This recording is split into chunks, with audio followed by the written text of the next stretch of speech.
First, Pinarayi Vijayan Ministry is the Council of Ministers headed by Pinarayi Vijayan that was formed after the LDF won the 2016 Kerala Legislative Assembly elections.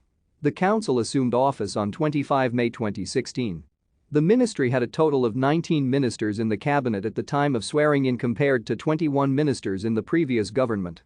Pinarayi Vijayan sworn in as 22nd Chief Minister of Kerala, 12th person to hold this position. Chief Minister Pinarayi Vijayan on 03 May 2021 submitted the resignation of the Council of Ministers headed by him to Governor Arif Mohammed Khan after losing a historic loss in the 15th Legislative Assembly elections by losing 99 of the 140 seats in the Assembly. The Kerala government under the leadership of Pinarayi Vijayan won the following awards. Thank you for watching. Like and subscribe if you would like to view more of our videos. Have a nice day.